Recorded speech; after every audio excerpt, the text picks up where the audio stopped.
Hello students, welcome to the video for the subject of auditing. We are going to talk about the topic of internal check. So now let us see that how we can define internal check. Internal check can be defined as an arrangement of staff duties. When we say a kind of arrangement, so it is a kind of setup of the staff duties, which means the employees of the company, whereby no person is allowed to carry through and record every aspect of the transaction, which means that there is no person in the organization under the method of internal check. No person is allowed to carry through and to record every aspect of the transaction, such that without collusion between two or more persons, the fraud can be prevented, and at the same time the possibilities of errors are also reduced to a minimum.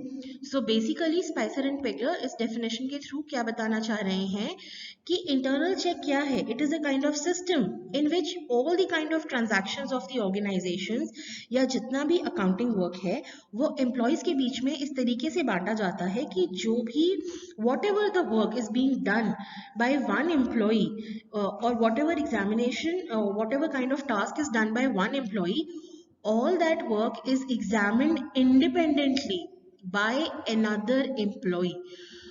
जो एक employ ने काम किया है उसको independently कोई दूसरा employ check करता है, उस सिस्टम को हम कहते हैं internal check.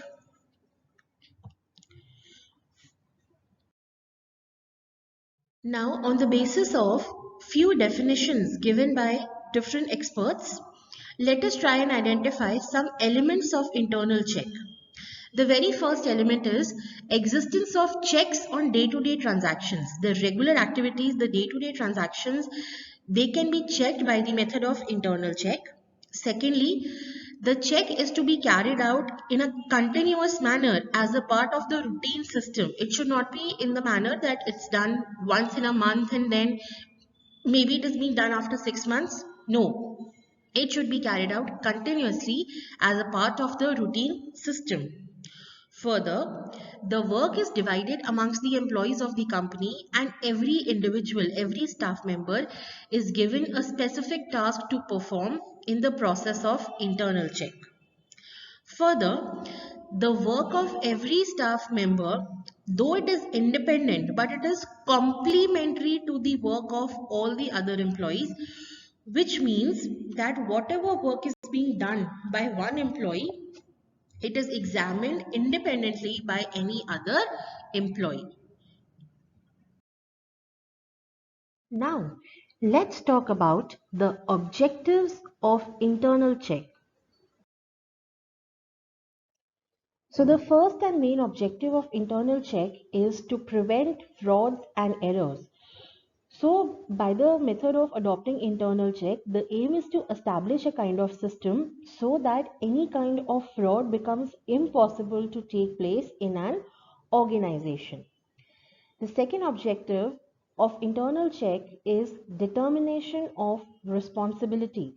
So the determination of responsibilities of the employees is why an objective, because in this system the work is being divided in such a manner so that in case of any kinds of frauds and errors, the related person who is responsible for that particular fraud or error can be identified, because the work that is performed by one employee is being checked by another employee as well.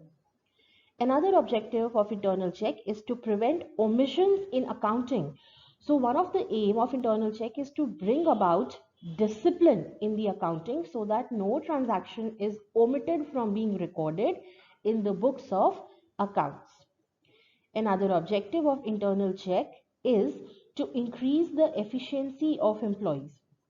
Now, since the work is divided into various parts and work is being assigned to those employees who are efficient in doing such kind of work, so in this manner, the system is also adopted in order to increase the efficiency level of the employees.